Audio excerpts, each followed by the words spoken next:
नफरत अपनी चरम सीमा पर है और नफरत सोशल मीडिया के जरिए पुरजोर तरीके से फैलाई जा रही है।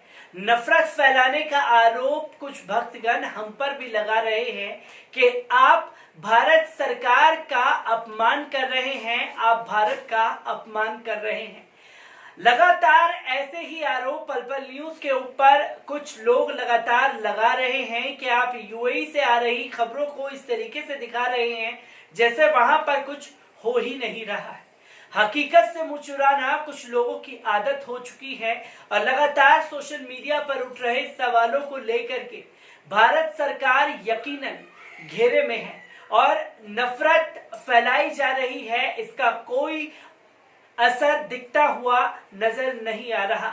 जहां पहले यूएई में रह रहे भारतीयों को ये नसीहत दी कि आप लोग इस्लाम और मुसलमान के खिलाफ कोई टिप्पणी नहीं करेंगे जो एक खास समुदाय को टारगेट करे, जिससे सांप्रदायिक माहौल बिगड़े, पर लोग मानने को तैयार नहीं। यूएई की चेतावनी को नजरअंदाज किया गया जब देश के प्रधानमंत्री ने भी आकर के ये बोल दिया कि जाति धर्म मजहब से जोड़ करके इस महामारी को ना देखा जाए, उसका भी असर नहीं पड़ा। और यहाँ तक कि आरएसएस प्रमुख ने भी जब कह दिया कि तबलीगी जमात के कारण पूरी मुस्लिम समुदाय को इसमें जोड़ना गलत है, तमाम लोगों ने अपने तरीके से बयान दे दिए। यहाँ तक कि यूएई और इंडिया राजदूत ने भी अपनी तरफ से फरमान दे दिया कि जो लोग यूएई में रह रहे हैं वो इस्लाम और मुसलमानों के खिलाफ या किसी भी धर्म के खिलाफ कोई टिप्पणी ना करें। पर भक्त हैं कि मानने को तैयार नहीं।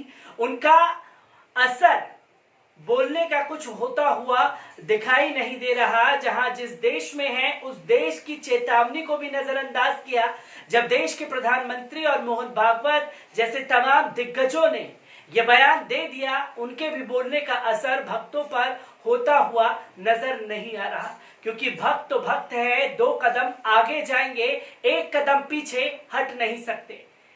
इसी का एक जीता जागता उदाहरण हम लोगों के सामने आया जहां यूएई में इन्हीं जैसे लोगों के कारण भारत सरकार की और भारत की बदनामी हो रही है।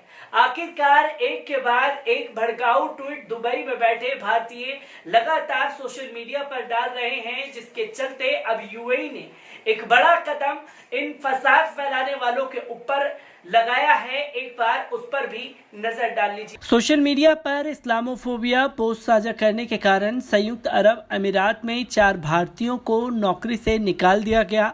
संयुक्त अरब अमीरात में सोशल मीडिया पर इस्लामोफोबिया, इस्लाम की निंदा करने वाला संदेश पोस्ट करने को लेकर 3 और भारतीयों को नौकरी से निकाल दिया गया अथवा निलंबित कर दिया गया। एक मीडिया रिपोर्ट के मुताबिक कुछ दिन पहले ही खाड़ी देश में मौजूद भारतीय राजदूतों ने प्रवासियों को सोशल मीडिया पर इस तरह के भड़काऊ संदेश डालने को लेकर चेताया था। गल्फ न्यूज ने शनिवार को एक रिपोर्ट में बताया कि बावर्ची शेफ रोहित रावत, भंडार रक्षक, स्टोर कीपर सचिन गिनकोली और नकदी संभालने वाला एक अन्य भारतीय उन आधा दर्जन भारतीयों में शुमार हैं जिनके खिलाफ सोशल मीडिया पर संदेश डालने को लेकर कार्रवाई की गई है। इसमें कहा गया है कि ऐसा प्रतीत होता है कि भारतीय मिशन की ओर से दी गई चेतावनी का कोई असर नहीं पड़ा है, क्योंकि सोशल मीडिया पर इस्लामोफोबिया टिप्पणियां करने वाले भारतीय प्रवासियों की सूची लगातार लंबी होती जा रही है। 20 अप्रैल को भारत के राजदूत पवन वर्मा ने भारतीय प्रवासियों को ऐसे व्यवहार के खिलाफ चेताया था। दुबई में कई रेस्तरां चलाने वाले आजादिया समूह के प्रवक्ता ने रोहित के निलंबन की पुष्टि करते हुए कहा कि उसके खिलाफ अनुशासनात्मक जांच चल रही थी। इसी तरह शारजहां आधारित न्यूमिक ऑटोमेशन ने भी कहा कि उन्होंने अपने स्टोर कीपर सचिन को अगले आदेश के लिए निलंबित किया है। रिपोर्ट्स के मुताबिक कंपनी के मालिक ने कहा कि उसके वेतन पर रोक लगाने के साथ ही काम पर नहीं आने को कहा गया है। उन्होंने कहा कि किसी धर्म का अपमान करने या उसके प्रति अवमानना का दोषी पाए जाने पर कार्रवाई झेलनी होगी। इस बीच दुबई आधारित ट्रांसगार्ड समूह ने कहा कि उसने अपने कर्मचारी को फेसबुक पर कई इस्लाम विरोधी संदेश डालने पर नौकरी से निकाल दिया है और कंपनी की नीति के अनुसार उसे संबंधित अधिकारियों को सौंप दिया गया है। कर्मचारी ने विशाल ठाकुर के नाम से पोस्ट डाली थी, लेकिन आंतरिक जांच में उसकी वास्तविक पहचान का खुलासा हुआ है, जिसके बाद कार्रवाई की गई है। इसी के साथ साथ आपको बता दूं कि यूएई में तो नफरत फैलाने वालों के खिलाफ कार्रवाई की जा रही है, पर भारत में भी नफरत फैलाने वालों के ऊपर पुलिस की नज़र लगातार बनी हुई है।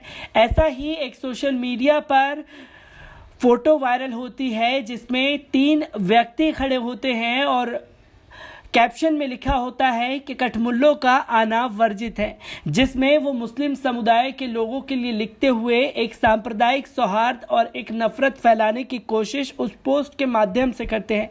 इसी में जो 3 शख्स सोशल मीडिया पर वायरल हो रहे थे, संजय कुमार, अश्वनी पांडे, शिव बाबा को प्रयागराज पुलिस ने सांप्रदायिक सौहार्द बिगाड़ने के लिए गिरफ्तार कर लिया है और उन पर आईपीसी की धारा 153A, 295A, 188 का दोषित पाया गया है। अब ये तीनों शख्स जो नफरत प्रयागराज में खड़े होकर के फैला रहे थे, फिलहाल हवालात के पीछे हवा खा रहे हैं। लगातार नफरत फैलाने वालों की संख्या बढ़ती जा रही है और नफरत फैलाने वालों के ऊपर भी कार्रवाई की जा रही है। अतः सबसे बड़ा सवाल ये उठता है कि आखिरकार नफरत फैलाने वालों पर रोक कब लगाई जाएगी। यूएई के साथ साथ एक खबर थी प्रयागराज की। प्रयागराज में किस तरीके से 3 शख्स जो हैं एक बैनर लेकर के खड़े होते हैं और उसमें शब्द लिखते हैं कि कठमुल्लों का आना वर्जित है, यानी कि मुसलमानों का आना वर्जित है।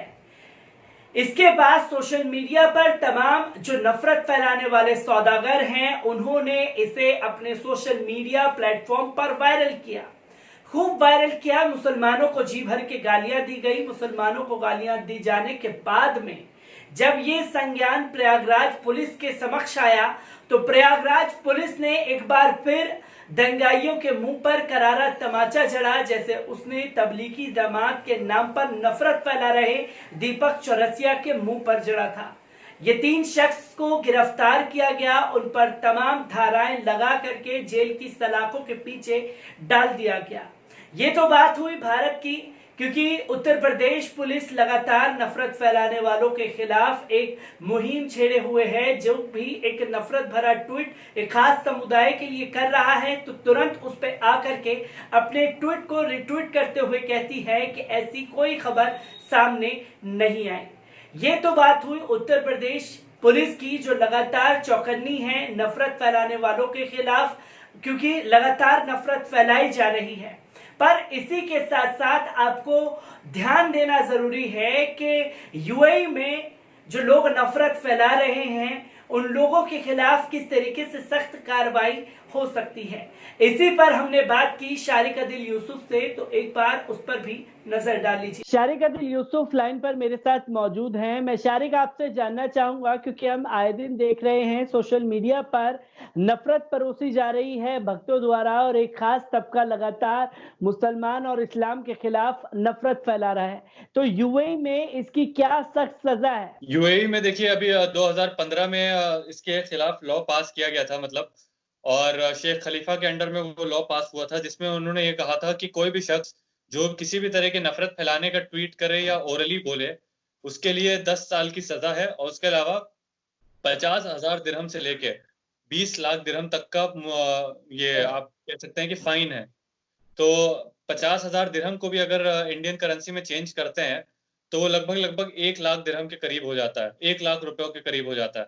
तो बहुत बड़ी रकम है ये, और इस मुकाम का और या आप ये कहिए इतना बड़ा अमाउंट पे कर पाना अपने में बहुत बड़ा फाइन है, और वो ऑटोमेटिक शो करता है कि किस तरह के से इसको डील किया जा रहा है। यानी ये बहुत बड़ा क्राइम में से एक है, तभी इतना बड़ा फाइन इसके लिए रखा गया है। उसके अलावा उन्होंने इसमें किसी भी मजहब के लिए इस तरह की बातें बोलने को गलत बोला है, चाहे वो हिंदुइज्म हो या क्रिश्चियनिटी हो या जुडाइज्म हो या खास तौर पे इस्लाम हो। तो उन तमाम मजहब के बारे में अगर कोई भी शख्स, किसी भी मजहब का शख्स अगर कह रहा है तो सबके लिए लॉ बराबर रखा गया है नदीम, और सबको उतना ही फाइन देना होगा नहीं तो 10 साल की सजा काटनी होगी। तो दोस्तों, आपने देखा कि यूएई में किस तरीके से सख्त कानून हैं। जो लगातार नफरत फैला रहे हैं उनको 10 साल तक की सजा हो सकती है या 1 लाख रुपए तक का भारतीय करेंसी के अनुसार उन्हें जुर्माना देना पड़ सकता है। दूतावास की तरफ से अनाउंसमेंट कर दिया गया कि आप किसी भी धर्म के खिलाफ कोई टिप्पणी नहीं करेंगे, पर भक्त मानने को तैयार नहीं, जिसका खामियाजा भारत सरकार को और भारत के लोगों को सहना पड़ रहा है, क्योंकि ये लोग विदेशों में बैठ करके नफरत फैला रहे हैं और बदनामी किसी और की नहीं, हमारी और आपकी हो रही है। वक्त से और सवालों से नजर चुराना सरकार की और भक्तों की आदत हो चुकी है और मेरी कोशिश है कि हर एक सच्चाई लोगों के सामने जानी चाहिए। मैं ऐसी ही तमाम खबरों से आपको रूबरू कराता रहूंगा। तब तक के लिए दीजिए मुझे इजाजत। शुक्रिया।